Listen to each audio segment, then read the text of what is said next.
안녕하십니까. 자리에 앉아서 할 수 있게 돼서 상당히 행복합니다. 김준호 목사님이 금방 제가 해마다 맡아줬다고 얘기하는데 이것은 호의 증언입니다. 저한테 억지로 떠맡겨졌지 제가 맡은 적이 없습니다. 좀 고민스럽고요. 사실 이제 하나님이 계시는가 하는 문제도 여러분 논의했다고 얘기했고, 하나님 만난 다음에 어떻게 변화되는가 하는 문제도 깊이 얘기를 나누었지만은 각자 자기가 가지고 있는 경험치들을 가지고 얘기할 수밖에 없다고 하는 것은 하나님에 대한 논의는 종결될 수도 없고 죽을 때까지 모두가 인식할 수 없다고 하는 그런 얘기일 겁니다. 그러니까 저는 우리 교인들에게도 그렇게 얘기하는데, 세상에서 제일 위험한 목사는 하나님에 관해 다 아는 것처럼 말하는 목사다. 절대 믿지 말아라, 그런 사람들은. 그러니까 자기 확신에 차서 내가 그리는 하나님만이 올바른 하나님이라고 말하는 사람은 대개 하나님에게 가장 적대적인 사람인 경우가 많다고 교인들에게 그렇게 얘기를 좀 합니다. 저는 사실 고등학교 졸업하고 또 직장 생활을 좀 했습니다만은 직장 생활을 할 때까지도 한 번도 교회에 가본 적이 없는 아주 늦가기 신학생입니다. 고등학교 졸업하고 직장 생활하고 그러다가 어느 날 문득 제가 문 밖에 있는 존재라고 하는 생각이 아주 진하게 밀려왔고, 그것이 굉장한 쓸쓸함으로, 인생의 쓸쓸함으로 제게 다가왔고, 어느 날 정말 기적처럼 교회 종소리를 듣고 교회 생전 처음으로 가봤던 것이 저의 첫 번째 교회 경험입니다. 그것이 계기가 돼가지고 오늘까지 왔어요. 이제 4월 6일이면은 제가 목회를 시작한 지 만 30년이 됩니다. 그러니까 저는 이제 이쯤 됐으면은 할 만큼 했다 하는 생각을 갖고 그렇게 지나고 있는데요.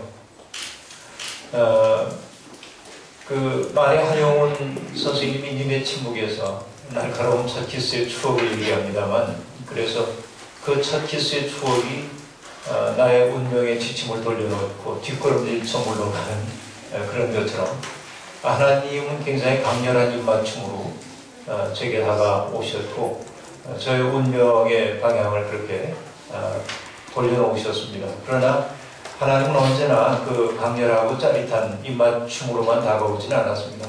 그분은 뒷걸음질 치셨죠. 언제나. 그래서 그분은 알 수 있을 것 같기도 했지만 사실은 알 수 없을 때가 더 많은, 이것이 제가 그동안 지나온 제 모습이라고 얘기할 수 있습니다. 고창에 가면은 김성수 선생의 생가가 있는데, 그 집에 들어서는 사람들은 몇 가지로 놀래죠. 집이 굉장히 크구나 하는 것 때문에 놀라고, 대문 하나를 열고 들어가면은 바로 방이 있는 공간으로 들어가는 것이 아니고, 조금 들어가다 보면 또 다른 대문 앞에 서게 되고 또 다른 대문 앞에 서게 되고 그런 것이죠. 하나의 문을 열고 들어섰을 때 나는 안에 있는 사람이지만은, 그러나 또 다른 문 앞에 섰을 때 나는 여전히 밖에 있는 사람이고요. 안과 밖이 서로 교차되고 있는, 이것이 공간적으로 보여지고 있는 그 집의 모습이지만 어쩌면 이것이 우리의 하나님 체험이겠다 하는 생각이 제게는 듭니다. 안에 있는 사람인 것처럼 보이지만 여전히 밖에 있는, 또 밖에 있는 것처럼 여겨지지만 여전히 또 안에 있는, 그래서 어떤 원근법적으로 얘기하면 소실점을 향해 가긴 가는데, 그러나 그 길이 한 방향으로 가지 않고 미로처럼 구불구불 이렇게 되어 있는 것이죠. 그런 부불거리는 미로가 우리의 삶의 이야기들을 만들어내고 있고, 그래서 어제 여러분들이 만들어냈던, 함께 나눴던 그 이야기들도 그런 알 수 없는 미로와의 부딪힘이 만들어낸 그런 풍경들이 아닌가 하는 생각을 갖습니다. 그렇고 보면 저는 인생이 좀 슬프다고 생각하는데, 왜냐하면 불확실성 속에서 우리들이 이렇게 살아가고 있기 때문에 그렇습니다. 그러나 불확실하기 때문에 때때로 그 미로가 빚어내는 풍경들은 굉장히 아름답고 다채롭게 우리에게 다가오기도 합니다. 저는 사실 이 얘기 오늘 그 패널 토의를 위한 발제하라고 얘기했는데 뭘 얘기해야 되는지 잘 모르겠는데, 그래서 제 특기는 시 읽어드리는 건데요. 이 얘기를 시작할 때 어떤 얘기를 할까 그러다가 지리산 뱀사골에서 불에 휩쓸려서 그만 세상을 떠나버리고만 시인 고정희의 시가 제게 떠올랐습니다. 이런 시입니다. 겨울사랑인데요. 그 한 번의 따뜻한 감촉, 단 한 번의 묵묵한 이별이 몇 번의 겨울을 버티게 했습니다. 사람과 사람 사이의 벽이 허물어지고 활짝활짝 문 열리던 밤의 모닥불 사이로 마음과 마음을 헤집고 푸르게 범람하던 치자꽃 향기, 소백산 한쪽을 들어올린 포옹, 혈관 속을 서서히 운행하던 별, 그 한 번의 그윽한 기쁨, 단 한 번의 미숙한 진실이 내 일생을 버티게 할지도 모릅니다. 고정희 시인의 겨울사랑인데, 그가 얘기하는 그 한 번의 따뜻한 감촉, 또 단 한 번의 묵묵한 이별이 무엇인지 우리는 특정할 수는 없습니다. 하지만 우리의 삶에도 이런 경험들이 있습니다. 굉장히 힘겨운 우리의 인생을 지탱하게 해주는, 남들에게 미처 얘기할 수 없지만 나의 내면에만 있는 그 만남, 그런 것들이 우리에게 있죠. 그러니까 그것 때문에 우리들이 비틀거리면서도 이 길을 걷고 있는 것 아닌가. 그분과의 만남, 이것이 우리로 하여금 비틀거리면서도 그 길을 가도록 만드는 힘이 아닌가 하고 생각을 해봅니다. 저는 그 신학교에 늦게 들어가서 제일 부러웠던 것은 어린 시절부터 신앙생활을 했던 사람들이 제일 부러웠습니다. 왜냐하면 저는 뿌리가 없는데 그 부모님들이 신앙생활을 하고 또 본인도 오랫동안 어릴 때부터 신앙생활을 해온 사람들은 뿌리가 있는 것처럼 보였습니다. 생텍스페리가 그런 얘기를 하죠. 꽃들이 사람을 보면서 사람은 참 불편하겠다고, 왜냐하면 뿌리가 없으니까 그렇게 말하는데, 저는 정말 뿌리가 없는 사람처럼 신앙생활을 했습니다. 그런데 그것이 저로 하여금 무전제적 사고를 가능하게 했습니다. 그러니까 오랫동안 교회가 우리에게 주입해왔던 그 맹독에 중독되지 않은 상태에서 신학교에 들어갈 수 있었다. 이것은 또 다른 의미의 저에게 행운이었다 하고 생각을 해봅니다. 그 말은 뭐냐면, 기독교가 전제하고 있었던, 또 기독교라고 얘기하는 것은 너무 오만이고요. 제가 만났던 교회의 선배들이나 목사님들이 가지고 있었던 그런 생각들에 대해서 저는 자유롭게 의심할 수 있는 자유가 있었습니다. 그리고 경계선에 서 있는 사람이었기 때문에 그 내부에 있는 사람들이 볼 수 없었던 것을 볼 수 있는 그런 자리에도 서 있었다고 그렇게 얘기할 수 있겠습니다. 이 즈음에 와서 우리가 제1교포인 서경식 선생님이 우리 사회에 화두처럼 던지고 있는 말이 있죠. 디아스포라의 시선이라고 하는 그런 말입니다. 사회학자인 게로 진메리 얘기했던 것도 마찬가지일 겁니다. 이방인 혹은 나그네의 시선이라고 하는 말일 텐데요. 저는 그런 의미에서는 모든 것을 의심해 볼 수 있는 그런 자리에 섰던 것을 굉장히 자연스럽게 또 고맙게 그렇게 생각하고 있습니다. 그런데 교회가 끊임없이 사람들에게 주입하고 있는 하나님 사랑이 무엇인가 하고 생각을 해봤고요. 그것은 우리가 지금 탐의 대상으로 지금 얘기를 자꾸 하고 있습니다만은 가부장적인 하나님상이었던 것 같습니다. 제가 만났던 그 많은 사람들이 하나님 하면 떠오르는 것이 벌 주고 또 상을 주고 잘한 일에 대해서, 저는 그 징벌과 보상이라고 하는 이야기가 아주 든든하게 사람들의 의식을 옥죄해 보이는 그때 저는 하나님이 그렇게 작은 분인가 하는 의문을 던지지 않을 수가 없었습니다. 뭐 잘한다고 상 주고 못한다고 벌 주고 징계하는 그런 하나님, 난 별로 믿고 싶은 생각이 없었습니다. 아예 처음부터. 그것은 제가 첫 키스했던 그런 하나님의 모습은 아니었기 때문에 그렇습니다. 징벌과 보상을 주는 하나님, 이것이 우리 지금 한국교회에서 잘 작동합니다. 저는 종종 이런 얘기를 합니다만은 한국교회 성장하는 교회에는 두 가지의 기제를 가지고 성장을 했다고 얘기를 하는데, 하나는 사람들에게 두려움을 주입하는 것이고요. 끊임없이 지옥의 형벌 이야기를 하고, 하나님께 충성하지 않는 사람들에 대한 하나님의 심판을 얘기하고, 이것이 사람들 속에 두려움을 주입하고 있고, 두려움만 가지고는 사람들을 유인할 수 없기 때문에 또 하나는 축복이라고 하는 아주 변질된 번영의 복음을 가지고 사람들을 잘못 이끌고 있다. 그러니까 어떻게 보면 진정한 신앙이라고 하는 것이 버려야 할 두 가지입니다.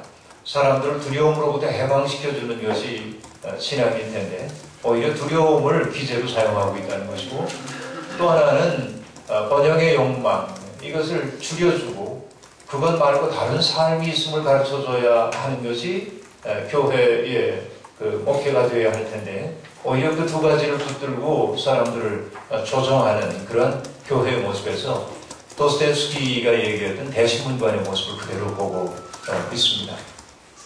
그러니까 징벌과 보상으로서의 하나님의 모습, 이런 것들이 한국교회 신자들의 마음속엔 굉장히 짙은 그림자로 드리고 있다 하는 것이 제 생각입니다.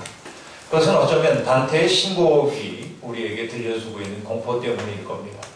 지옥편에서 단테는 그렇게 얘기하죠. 나를 거쳐서 슬픈 고울로 가는 것, 나를 거쳐서 끝없는 괴로움으로 가는 것, 나를 거쳐서 멸망된 족속 안으로 드는 것이니라. 문 앞에, 지옥 문 앞에 그렇게 써있다는 거죠. 제가 읽은 것은 최민순 신부님의 번역입니다. 여기 들어오는 너희 온갖 희망을 버릴진저, 지옥문에 그렇게 쓰여 있다고 얘기하는데, 그래서 이 지옥의 공포는 사람들에게 굉장히 짙게 드리워져 있습니다. 여러분, 로댕의 지옥문이라고 하는 그 작품을 여러분 보셨겠습니다만은, 저는 여기 비춰줄 수 있는 줄 알고 했더니 그게 없어가지고 여러분 보여드릴 수가 없는데, 다 보신 작품들일 겁니다. 이 지옥문이라고 하는 거. 위에는 새 망령이라고 하는 그런 망령들이 서 있고, 아담이라고도 얘기하고요.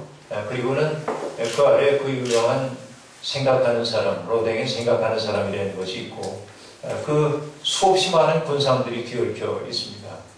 자식들을 잡아먹는 우골리노의 모습이라든지, 단테의 신곡에 언급되고 있는 수많은 사람들이 어떻게 고통을 겪고 있는지에 대한 것이 여기에 그려져 있습니다. 그러니까 이런 그 형상들을 보면서 사람들은 몸을 부르르 떨고 우리들이 어떻게 살아야 하는지에 대해서 스스로 생각하도록 그렇게 만들고 있습니다. 그런데 저는 목회를 하면서 우리 교인들에게 그 하나님상, 왜곡된 하나님상, 이것도 왜곡됐다고 얘기하지만 이것은 제 견해입니다. 목회자인 저 자신이 생각하기에 그런 상을 극복하도록 해주기 위해서 노력을 좀 하고 있는 편입니다. 그러니까 감시자이자 또 가부장적으로 군림하고 있는 어떤 하나님상, 이런 것들로부터 교인들을 좀 해방시켜줘야 한다. 그러니까 하나님에 대해서 사람들이 생각할 때 언제나 나를 바라보고 있고 우리의 잘못을 예민하게 관찰하고 있는 분으로 보고 있다는 거죠. 그래서 저는 우리 교회 학교 교사들에게 늘 하는 얘기 있습니다. 애들한테 절대로 교리적인 것 주입하지 말아라. 애들에게 넌 죄인이라 소리 좀 제발 하지 말아라. 교사들한테 그런 얘기 이제 합니다. 왜냐하면 왜곡된 상을 심어주기 때문에 그렇습니다.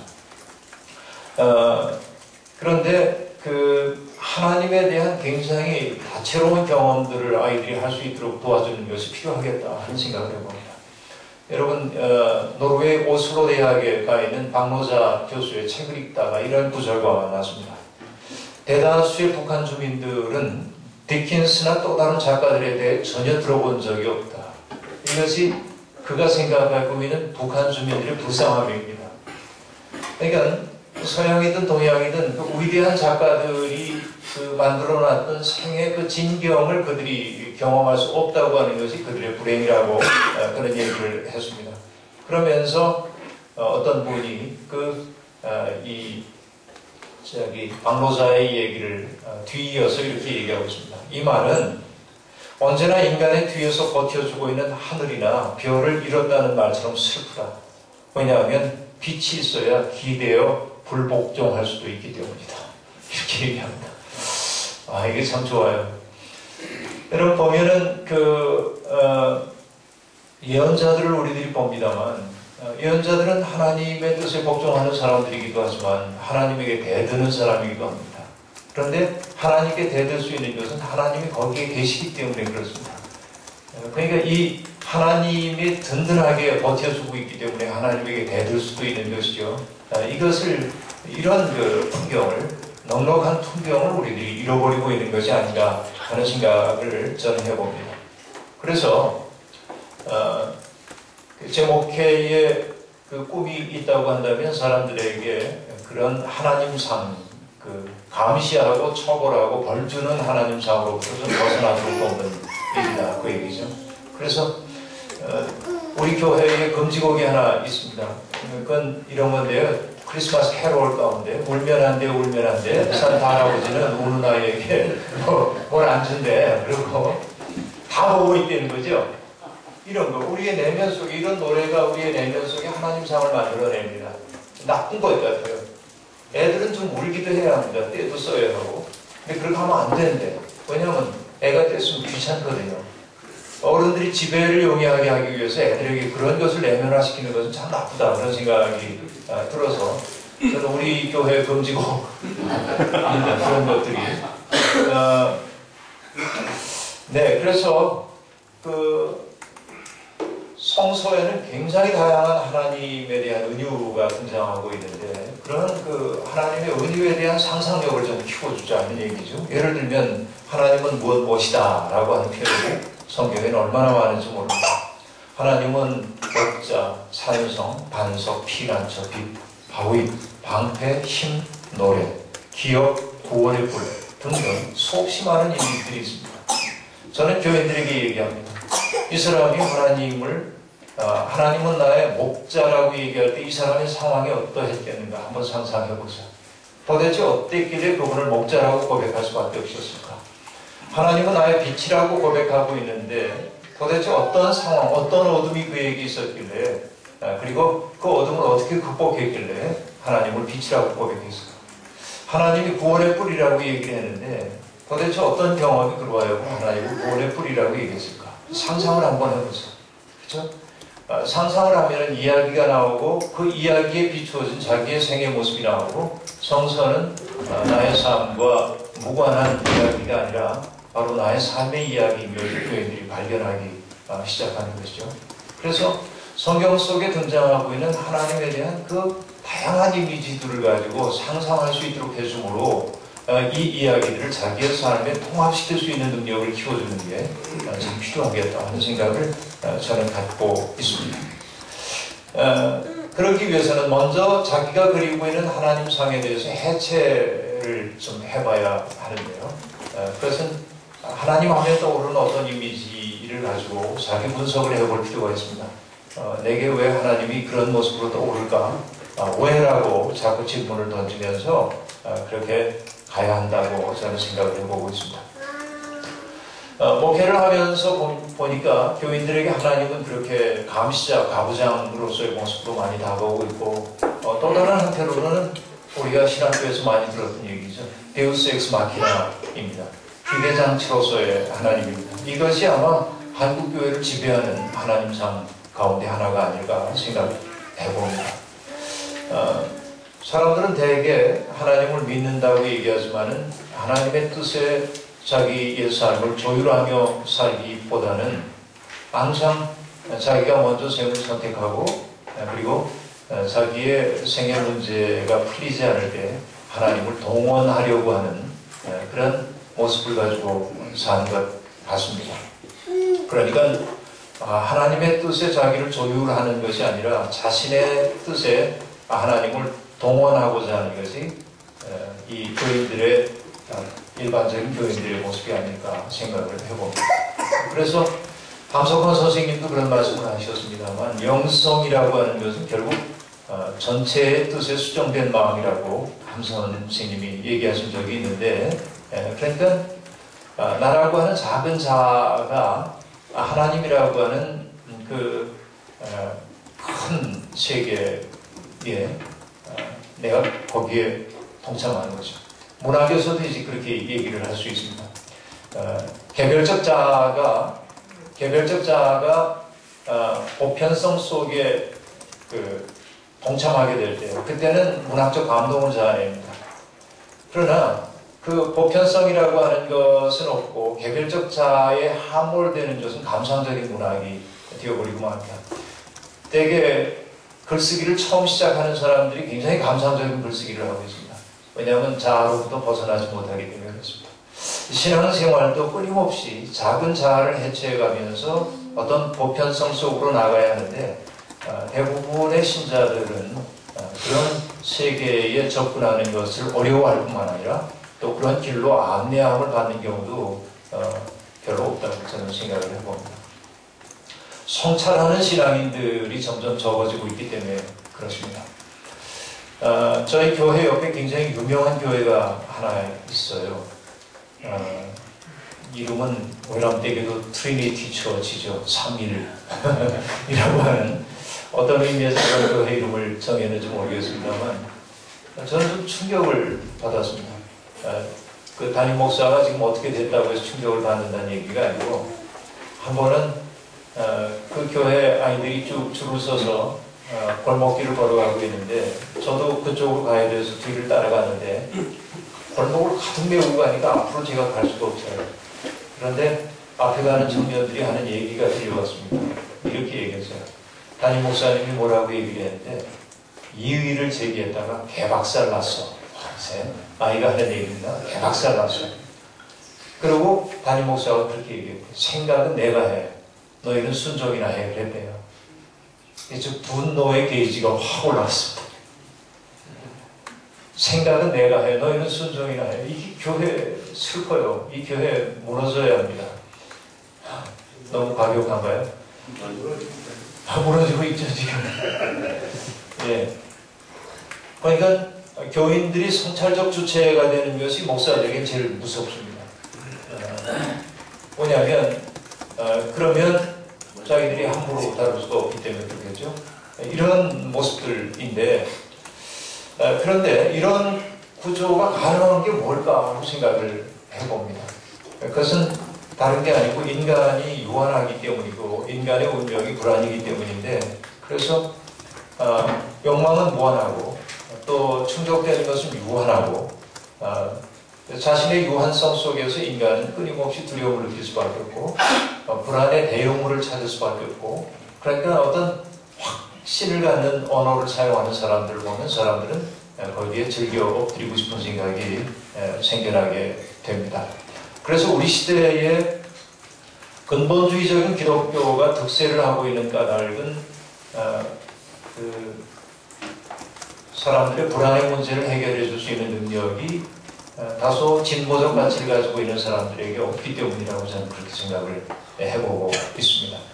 그러니까 결국 오든이 얘기했던 것처럼 우상 없이 기다릴 수 있겠는가, 이것이 신앙의 과제인데, 사람들은 뭔가 우상이라도 만들어서 뭔가 확고한 것을 잡고 싶어하는 마음이 있습니다.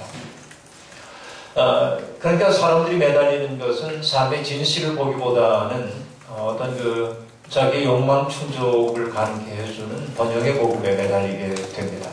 번영의 복음이 작동하는 것은 뭐냐면 간증을 통해서 작동을 하고 있는데요. 교인들이 간증하는 것도 있고 목사들이 예로 드는 간증을 통해서도 얘기할 수 있습니다. 그것은 뭐죠? 간증에 문제가 있습니다. 그것은 신앙을 욕망의 문제로 축소한다는 데 있습니다. 또 다른 하나는 그 간증을 듣고 있는 사람들이 경험할 수밖에 없는 현실과의 불화입니다. 나는 11조도 잘 냈고 주일도 빠지지 않고 열심히 했는데 저 사람처럼 나는 안 돼요. 저 간증하고 있는 사람처럼 헌신해도 여전히 삶이 어렵습니다. 이러면 이중적 상실감이 옵니다. 얻지 못한 상실감이 있고 나의 믿음의 문제가 있는 것이 아닌가 하는 그런 두려움도 우리 속에 생겨나게 됩니다. 그래서 저는 이런 간증을 기대합니다. 하나님 뜻대로 열심히 살았는데 되는 일마다 잘 안 되고, 하나님 뜻대로 열심히 살았는데 병 걸렸고, 기도했는데도 병 낫지도 않고, 그런데도 불구하고 여전히 난 하나님 사랑해. 이런 고백, 이런 간증도 좀 나와도 되지 않을까. 그래서 이 단단함이 우리에게 정말 필요하지 않을까. 나는 여전히 하나님이 안개 속에 계신 것처럼 희미하지만 그래도 안개 속에 계신 그분을 향해 난 끝까지 걸어갈 거야 라는 어떤 검질김, 이런 간증. 근데 매력이 없죠. 이런 것들은 뭔가 기도했더니 됐어 이렇게 얘기해야 사람들이 확신을 갖게 됩니다. 결국 이런 그 문제들, 교인들에게서 데우스 엑스 마키나로서의 하나님 상을 어떻게 좀 지원할 수 있겠는가 하는 문제가 목회적으로 주어져 있는 대단히 중대한 과제라고 보여집니다. 그런가 하면은 조금 생각이 있다고 하는 사람들에게는 하나님은 도덕적 요청으로서 존재해야 합니다. 이것은 뭐 칸트의 얘기도 하겠습니다만은 신정론의 문제와도 관련이 된다고 얘기할 수 있겠습니다. 도스토옙스키의 까라마조프가의 형제들에서 이반 까라마조프가 하는 얘기가 있죠. 만약에 신이 없다면 모든 것이 허용된다 라고 하는 말이죠. 만약에 신이 없다고 한다면 모든 게 허용된다. 그러니까 모든 규칙과 윤리라고 하는 것이 터전을 잃어버린다라는 것이죠. 그래서 결국 그 이반의 철학이 붙인 사례로 이어지게 되죠. 스메르 자코부터 통해서 붙인 사례로 이어지게 되죠. 신이 없으면 모든 게 다 가능하다 그런 얘기입니다. 신이 없다고 상정했던 사르트르 같은 사람들이 했던 얘기는 무엇입니까? 실존이 본질에 앞선다 그런 얘기입니다. 실존이 본질에 앞선다 하는 얘기였습니다. 그러니까 본질이라고 하는 게 없다. 실존만이 있다. 그럼 우리에게 주어져 있는 자유를 어떻게 사용할 것인가? 이것이 인간을 굉장히 힘들게 만드는 것이 사실입니다. 그러니까 세상에는 여전히 어둠이 있습니다. 불의가 있습니다. 고통이 있습니다. 그렇다면 이 불의한 현실을 어떻게 설명해야 할 것인가? 만약에 하나님이 있다고 한다면 하나님이 있는가? 이 불의한 현실을 보고도 이게 문제입니다. 또 우리는 또 다른 질문을 던질 수 있습니다. 만약에 하나님이 있는데도 세상이 불의하다고 한다면 하나님은 전능한가? 라고 물을 수 있죠. 하나님 무능한 거 아닌가? 또 이렇게도 물을 수 있습니다. 하나님이 전능한데도 이런 일을 안 한다고 한다면 하나님은 선하신가? 라는 질문을 던질 수 있죠. 그렇죠. 끝없이 이 질문은 확장되어나갈 수밖에 없는 것이라고 볼 수 있습니다. 그래서 그 기독교는 그 보상과 심판이라고 하는 기제를 가지고 틀림없이 우리가 이제 저 나라에 가면 하나님이 우리에게 보상해 줄 거고 못된 사람은 지옥의 형벌 처할 거고 이렇게 간단한 해결책을 찾았습니다. 이것이 온당한 것인지 우리들이 묻지 않을 수 없습니다. 제가 지금 기독교 사상이라고 하는 잡지에서 손석준 선생님하고 주거니 받거니 편지를 쓰고 있는데 지난번 편지에서 손석준 선생님이 제게 던졌던 질문이 있습니다. 그 질문은 이런 거죠. 대구에 저희가 강연이 있어서 내려가는데 역에 내려서 택시를 타고 강연장을 향해 가다가 우두커니 앉아있을 수 없어서 운전기사에게 여러 가지 물었답니다. 그분은 택시 노동자라고 얘기하고 대화를 나눌 땐 선생님으로 호칭한다는 얘기도 했습니다. 선생님, 대구가 요즘 어떻습니까? 하고 물었더니 경제가 형편없다고 뭐 그런 얘기를 기사가 했습니다. 그래서 물었어요. 여기 다 한나라당 텃밭인데 그런데도 경제가 어렵습니까? 아무 소용없습니다. 그러면서 하는 얘기가 이 자본주의의 본질을 꿰뚫는 얘기를 했는데 그건 언제나 가진 자가 더 갖는 거라고 그 택시기사가 그렇게 얘기를 했어요. 우리 같은 사람이야 물론 어렵죠. 마음이 답답해졌다는 겁니다. 그래서 이 손석준 선생이 택시에 내리기 전에 이 기사분에게 물었어요. 선생님, 그럼 어떤 희망을 가지고 사십니까? 그랬더니 그분이 대답했습니다. 눈을 반짝 뜨는 것처럼 보였겠죠. 제게는 소망이 하나밖에 없습니다.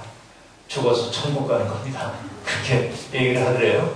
그러면서 그 성석춘 선생이 제게 던진 질문, 그게 단 하나의 소망이어도 되냐, 그 얘기지. 이 세상은 너무나 불의한데, 불의한 세상 놔두고, 가난한 사람은 점점 가난해지는 이 세상을 놔두고, 죽어서 천국 가는 것만이 유일한 희망이어도 괜찮은 건지, 이렇게 물었어요. 여러분이 대답을 좀 해주시길 바랍니다. 어쨌든, 우리는 세상이 설명이 잘 안 되기 때문에, 그 하나님 나라를 통해서 모든 걸 다 이제 설명을 하고 싶어 하는 경향들이 있습니다. 이것이 목사들이 취하는 손쉬운 길입니다. 그러나 우리는 그 젊은 시절에 신앙생활을 했지만 지금은 안 다니고 있는 그 손석춘의 질문에 책임적으로 좀 답변해야 될 필요가 있습니다. 어쨌든 우리가 살다 보면 제가 아까 그 여러 이 자리에 계신 분들이 그 하나님 경험 얘기하신 얘기를 들으면서 제가 부러웠습니다. 왜 부러웠냐면 우리도 하나님 체험이 분명하시고 또 분명한 길을 향해 가고 계시구나, 변화도 있고 거기에 비하면 저는 이런 얘기할 자격이 없는데 그런 생각을 자책을 저기 앉아가지고 좀 많이 하게 됐습니다. 성서의 하나님의 모습 가운데 하나가 데우스 압스콘디투스이죠. 숨겨진 하나님, 어둠 속에 계신 하나님입니다. 때때로 하나님 상이 우리에게 깨질 때가 있습니다. 그렇죠. 욥이 경험했던 하나님도 그렇죠.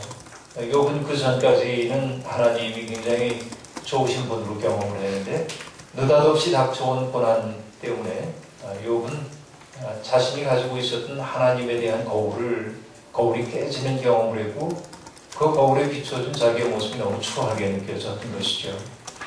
그러니까 하나님 상이 깨집니다. 우스갯소리로 얘기하자면 엘리베이터 같이 탔던 엄마가 내가 네 엄마처럼 보이니 이런 경험이 있어요. 좀 무서운데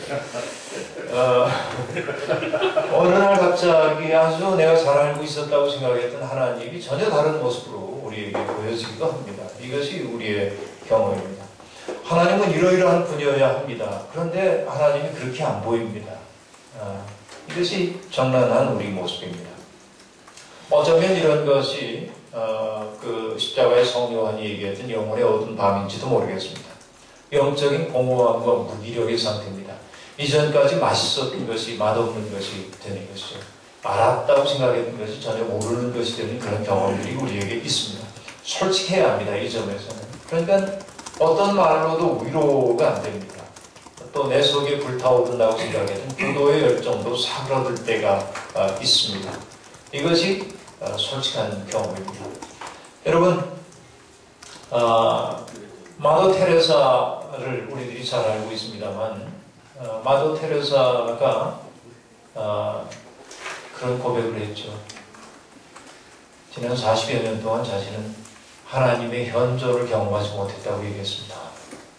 그러니까 무신론을 표방하는 사람들이 그러니까 테레사가 사기 친구라고 그렇게 말하는 사람들도 있었습니다. 그러나 저는 테레사의 그 고백이 굉장히 중요하다고 생각합니다. 그럼에도 불구하고 테레사는 새벽 일정한 시간에 일어나서 무릎 꿇고 기도하고 또 그 첫 키스의 순간이 그에게 주었던 소명에 충실하기 위해서 낮에는 어려운 사람들 만나고 끊임없이 그런 일들을 감당해 나갔던 것이죠. 저는 여기에 오히려 더 감동합니다. 하나님의 현존에 대한 체험조차 없는 그 어둠 속에서도 여전히 첫 번째 부르심을 잃지 않고 그 길로 가려고 했었던 그의 오첩단구의 그 여인의 단단함, 이런 것이 뭘까? 그것은 본인은 경험하지 못했다고 얘기하지만 어떻게 보면 더 큰 하나님의 현존 속에 있었기에 가능했던 것 아닐까? 그저 그렇게 짐작만 해보고 있는 것이죠. 하나님은 때때로 낯선 얼굴로 인간에게 다가옵니다. 아들 이삭을 바치라고 했던 아브라함은 어땠을까요? 그 아브라함의 하나님, 그 하나님은 이삭을 바치라고 하는 말 앞에서 갑자기 괴물로 변한 하나님을 봐야 하는 공포가 그에게 있었을 것입니다. 이런 일은 수없이 많습니다. 아우슈비츠 이후에도 뭐 서정시가 가능한가 하는 아도르노의 그런 글도 있습니다만 아우슈비츠 이후에 신학은 가능한가라고 하는 뭐 루벤스타인입니까? 그런 질문들도 있습니다. 그런데 여러분 엘리 비젤이라고 하는 1986년에 노벨 평화상을 받았던 유대인 작가의 책 가운데 The Trial of God이라고 하는 책인데 하나님 소송인데요. 하나님은 소송에 거는 얘기인데 거기에 이런 대목이 나옵니다. 엘리 비젤은 신이 아우슈비츠에서 죽었다고 믿어요. 수용소에 간 날 밤 자기 어머니와 누나의 몸이 소각되는 화장장에 검은 연기가 솟아오르는 모습을 보면서 그는 신이 죽었다고 느낍니다. 훗날 그는 이렇게 쓰죠. 나의 신과 나의 영혼을 죽이고 나의 꿈을 죄로 만들어버린 그 순간을 결코 잊지 못할 것이다. 이것이 밤 혹은 흑야라고 번역되어 있는 이 엘리 비젤의 책 가운데 나오는 한 대목입니다. 그런데 그 하나님 소송이라고 하는 우리말 번역은 아직 안 됐는데 그 책에서 재미나는 얘기가 나옵니다. 한 무리의 유대인들이 아우슈비츠에서 신을 재판하기로 했습니다. 그들은 상상도 못할 고통 앞에서 기존의 신에 대한 논증들이 아무런 설득력을 가질 수 없다고 하는 사실을 알게 되었습니다. 신이 전능하다면 분명 쇼와 절멸을 뜻하는 거죠. 그 쇼와를 막을 수 있었을 것이다. 그런데 만약 막을 수 없었다면 신은 무능하다. 막을 수 있었는데도 막지 않았다면 신은 괴물이었다. 그렇죠? 예, 그들이 그렇게 생각합니다. 그래서 그들은 신에게 사형 선고를 내립니다. 무시무시한 얘기죠. 그런데 이 얘기의 뒤가 중요합니다. 이렇게 나와요. 재판을 주재한 랍비는 판결을 내린 뒤 저녁 기도 시간이 되었음을 태연히 알렸다. 신에 대한 생각은 늘 변해도 가장 암울한 상황에서 의미를 찾으려는 몸부림이 기도는 계속되어야 했던 것이다. 이것이 인간의 모습입니다. 하나님 온전히 알 수 없어요. 그런데도 불구하고 그분에게 기도를 바쳐야 하는 인간의 모습 좀 슬프죠. 그런데 이게 인간이다 말이지. 프리모 레비의 책 이것이 인간인가 그런 책 여러분 기회 되면 한번 보시죠. 인간이 뭔지 말이지. 이런 것들입니다. 하나님상이 깨집니다. 내가 구축해왔던 하나님상이 깨질 때가 있습니다. 그 돌아가셨습니다마는 제 전임자인 목사님은 청파교회에서 부목사 시절까지 포함해서 31년 동안 목회를 하셨습니다. 그런데 당뇨로 인해서 실명을 했어요. 어느 날 갑자기 제가 부목이었던 시절인데 어느 날 아침에 갔더니 김 목사 큰일 났어. 그래서 왜 그러세요? 그랬더니 갑자기 눈에 검은 커튼이 내려진 것처럼 쫙 내려진 거예요. 느닷없이. 그래서 그날이 목사님이 누구 주례를 해야 하는 날입니다.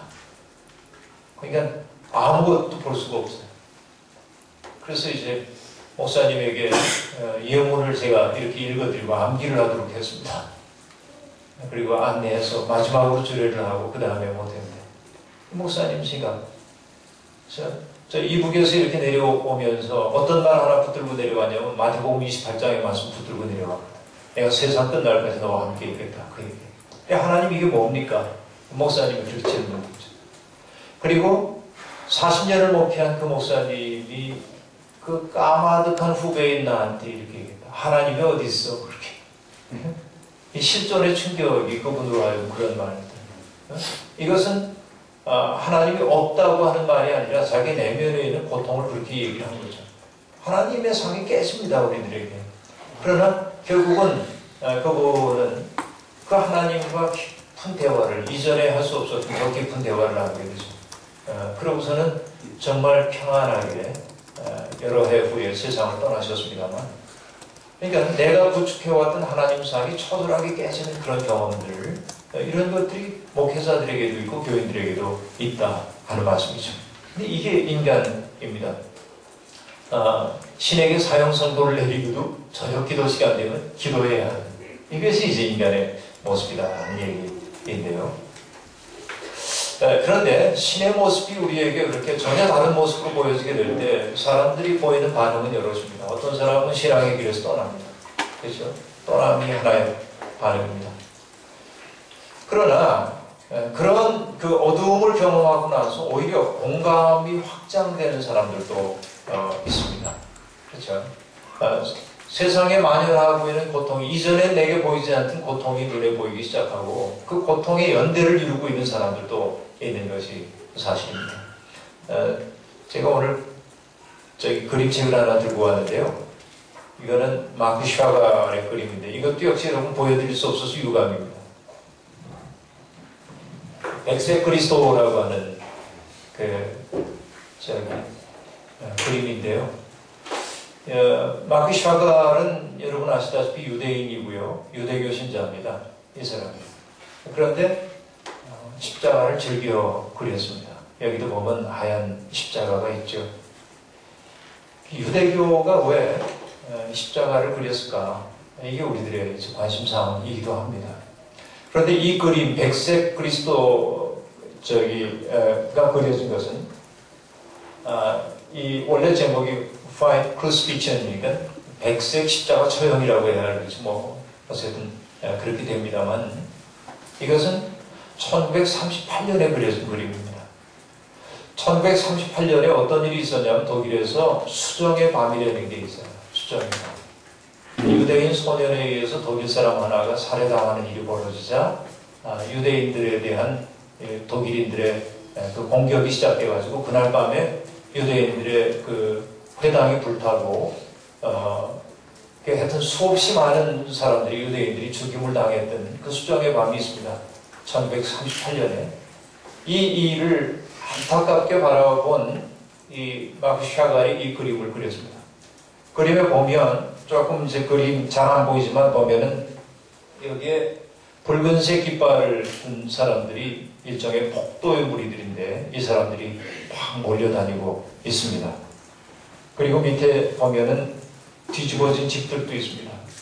집이 무너지고 불타고 막 집기들이 끌어내지고 있고 그래서 여기에는 작은 배가 하나 그려져 있는데 난민들이죠.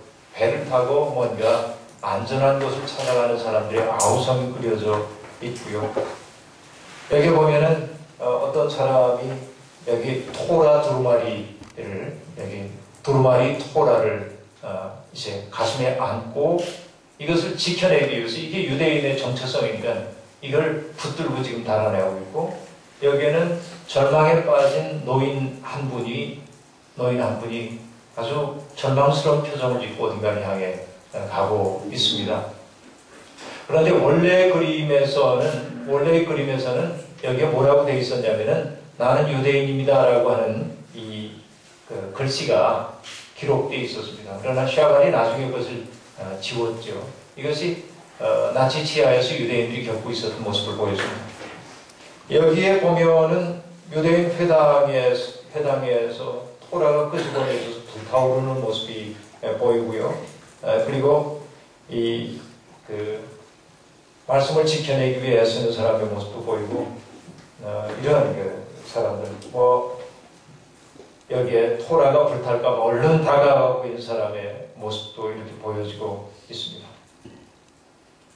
이 위에 있는 분들은 뭐냐면 성서에 등장하는 예언자들입니다. 하늘 위에서 안타깝게 지금 내려다보고 있거든요. 그런데 하늘에서부터 빛 한 점이 이렇게 비쳐내리고 있고 십자가가 여기에 이렇게 있습니다. 예수의 모습은 너무 평온해 보입니다. 그러나 샤갈이 이 그림을 통해 지금 보여주고자 했던 것은 유대인인 샤갈이 보여주고자 했던 것은 뭐냐면 세상의 모든 고통 속에는 예수의 십자가의 고통이 연결되어 있음을 보여주는 겁니다. 예수를 메시아로 믿고 안 믿고의 문제가 아닙니다. 이 사람에게 있어서는. 고통의 연대입니다.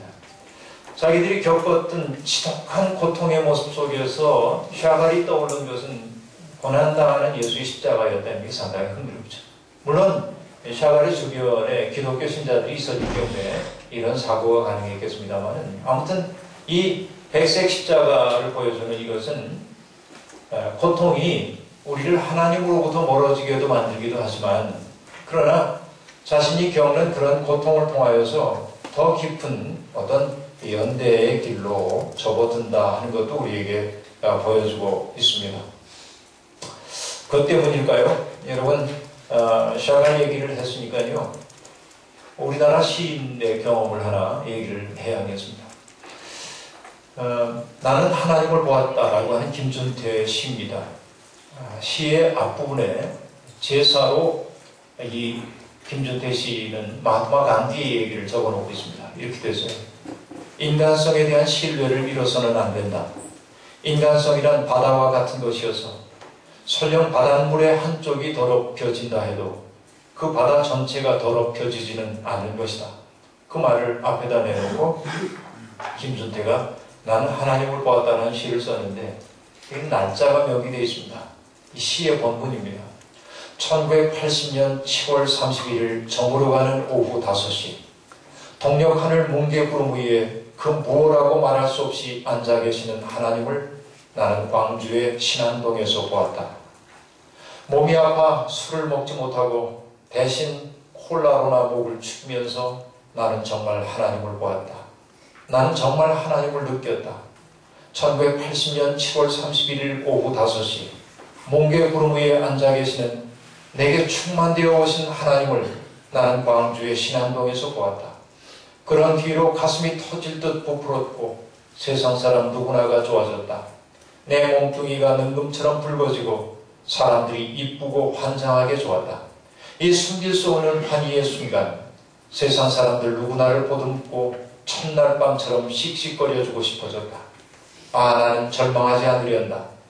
아, 나는 미워하거나 울어버리거나 넋마저 놓고 헤매이지 않으련다.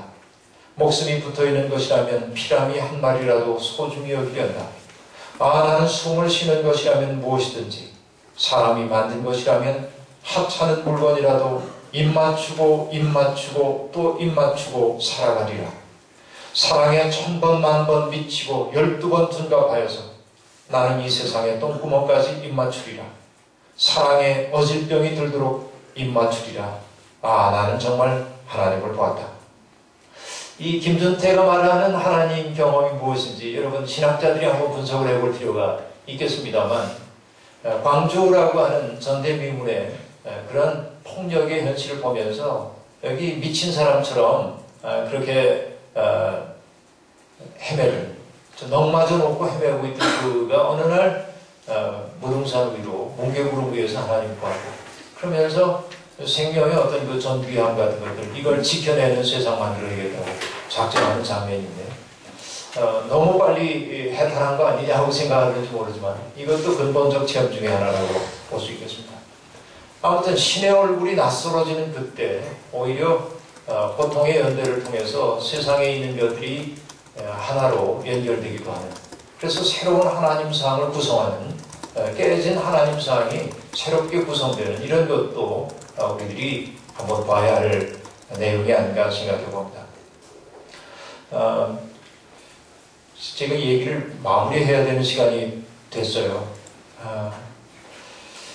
그런데 이런 것입니다. 예수의 하나님 체험이 뭔지 우리들이 관심을 갖지 않을 수가 없고 결국 우리의 그 하나님 모습은 예수를 통해서 보는 경우가 아주 많이 있는 것 같습니다. 니코스 카잔차키스의 그 자서전에 보면 크레타의 한 수도원에 갔던 얘기가 나옵니다. 그 수도원은 이슬람의 수도원이었는데요.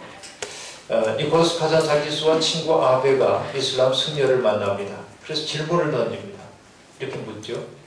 여기 이마음일 텐데 여기 승려라고 번역을 해놨으니까 그냥 우리말 번역대로 읽겠습니다. 승려님, 당신은 신을 무엇이라고 부릅니까? 아베가 물었다. 신에게는 이름이 없습니다. 탁발승이 대답했다.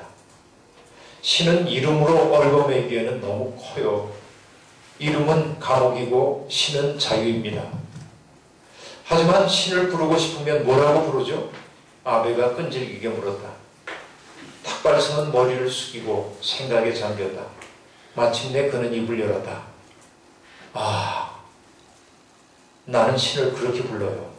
알라가 아니라 그렇게 말한다.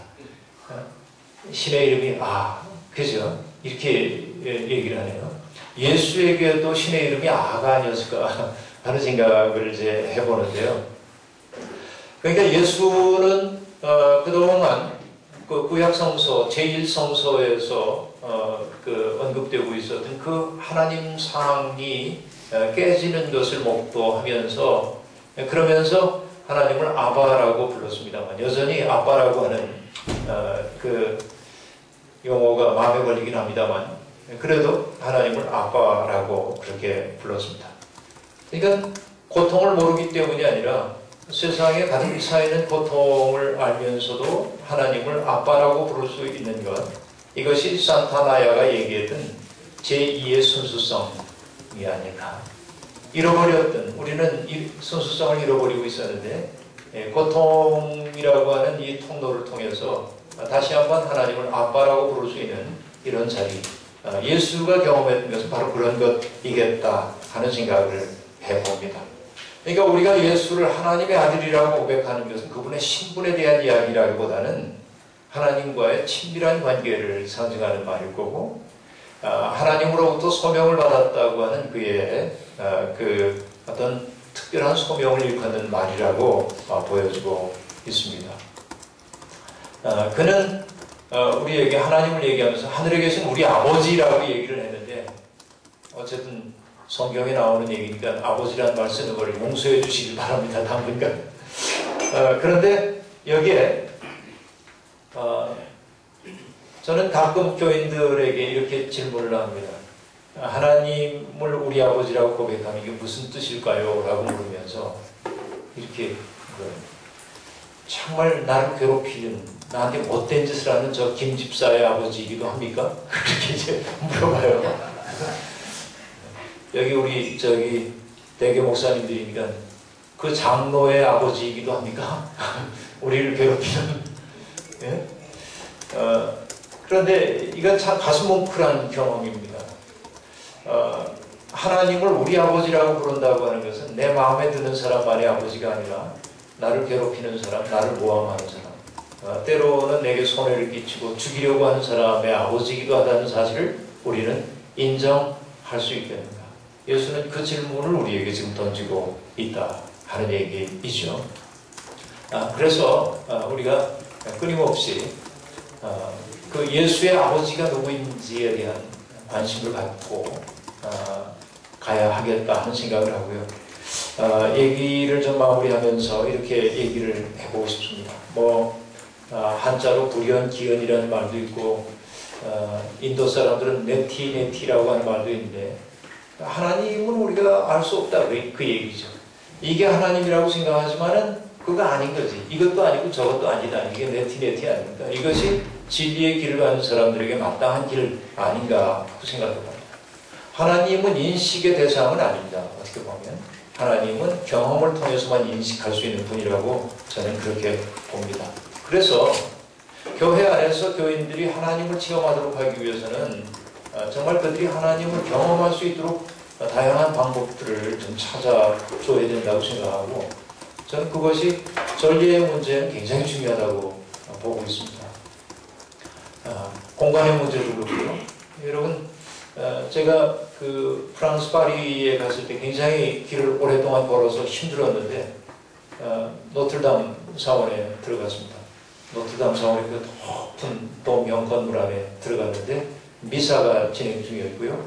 그런데 저 앞에 하얀 핀포인트가 위에서 탁 떨어지는 곳에 하얀 수녀복을 입은 사람이 서서 혼자 찬양을 했습니다. 그 뭐냐면 생명의 양식. 생명의 양식을 부르는데 정말 거짓말 아니고요. 피로가 여기에서부터 이렇게 쭉 몸을 타고 빠져나가면서 내가 치유되는 것을 경험했습니다. 그런 건물 짓느라고 얼마나 많은 피땀을 흘렸을까 이런 생각 안 한 건 아니지만 그런데 여하튼 우리가 하나님을 체험할 수 있도록 어떤 그 공간도 새롭게 구성하는 일들도 필요하고 전례를 새롭게 만드는 일들도 굉장히 중요하다고 생각하고, 세례식, 인문의식, 성찬식 이런 것들이 어떻게 하나님을 경험할 수 있도록 잘 조직화될 수 있을까, 이것이 목회적 관심입니다. 결국은 우리가 살고 있는 이 세계 말고 다른 세계가 있다고 하는 것을 사람들에게 경험할 수 있도록 돕는 것, 이런 것들이 우리에게 필요하고, 저는 그래서 우리 이민재 목사도 그 얘기 했습니다만은, 제가 인도하는 기도회에서는 대제 기도회, 대제 찬양을 주로 부르는데, 이전에는 기도 인도하는 사람이 앞에서 이렇게 얘기하잖아요. 전 그렇게 안 합니다. 똑같이 교인들하고 앉아서 앞을 바라보고 앉아서 그냥 합니다. 소리만 들립니다. 교인들이. 왜냐하면 시각이 동원될 때는 사람들이 자기에게 깊이 들어가기가 어려워요. 그래서 앞에 내가 쓰지 말자. 그래서 아예 회중석에 앉아가지고 인도합니다. 그러면 교인들은 앞을 바라볼 거 없이 자신에게 깊이 들어가죠. 대제의 찬양 같이 부르면서 교인들이 리스폰스가 좀 있는데 굉장히 좋아합니다. 이런 것들이 좀 깊이 들어가는 부분이어서 이게 앞으로 우리들이 굉장히 전례신학 만들어내는 일이 중요하다는 생각이 들었고요. 또 다른 하나는 우리가 하나님을 경험하는 것은 전례를 통해서만이 아니라 하나님의 뜻을 수행할 때만 우리가 하나님을 만날 수 있다. 이렇게 얘기를 하고 싶은데요. 그러니까 아까 우리들이 얘기했던 것과 관련이 됩니다만, 어제 이제 임보라 목사님께서 그 장로교의 그 신조들을 몇 가지 인용을 이제 해주셨습니다. 감리교에서는 교제적 선언이라고 하는 게 있는데, 거기에서 제가 기억을 통해 재구성한 건데 맞는지 모르겠어요. 하나님을 이렇게 고백합니다. 우리는 만물의 창조자시요 참미자시며 모든 선과 미와 애와 진의 근원이 되시는 오직 하나이신 하나님을 믿으며. 맞습니까? 감리교 목사님들 맞게 한 것 같아요. 하도 오랫동안 안 해가지고 다 잊어버렸어요. 그런데 저는 이 고백이 고백으로 그치면 안 되고 이렇게 질문을 해야 된다고 생각합니다. 우리는 만물의 창조자시오라고 말한다면, 그 고백이 있다면 하나님이 창조세계에 관심이 많다는 사실을 인식하고 그 창조세계를 이제 돌보는 이 일이 이 고백을 하는 사람들이 마땅한 일이라고 보고요. 또 보면 모든 선과 미와 애와 진의 근원이 되시는, 여러분 참 감리교 교리적 선언에 재미있는 게 뭐냐면 진선 여기에 진선 미와 애가 들어가 있는데, 되게 하나님을 진의 근원, 선의 근원 이렇게 많이 얘기하는데 여기 미의 근원으로 얘기하고 있는 대목 굉장히 재미있잖아요. 그러니까 어떤 그 아름다움의 근원이라고 그러면 결국 이런 그 하나님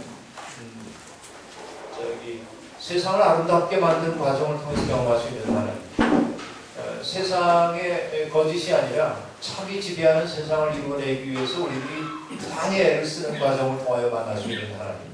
그렇죠?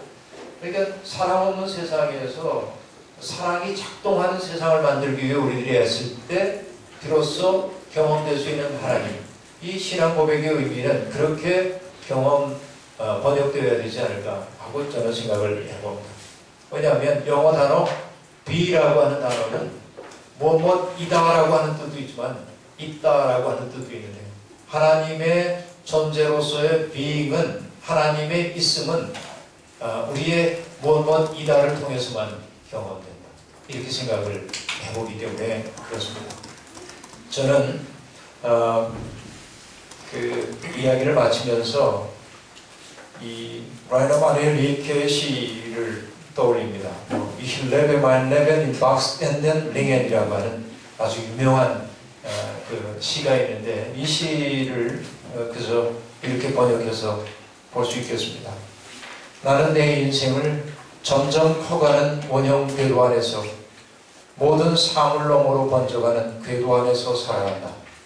어쩌면 나는 마지막 고리를 완성하지 못할 수도 있다. 하지만 시도는 해보련다. 나는 하나님 주위를, 그 태고의 탑 주위를 맴돈다. 수천 년 동안 맴돌고 있다. 그런데 난 아직 모르겠다. 나는 한 마리의 매인가, 폭풍인가, 아니면 위대한 노래인가. 저는 하나님이 누군지 모르겠습니다. 그분을 중심으로 돌고 있을 뿐입니다. 그러나 그 길을 떠나고 싶지는 않습니다. 감사합니다.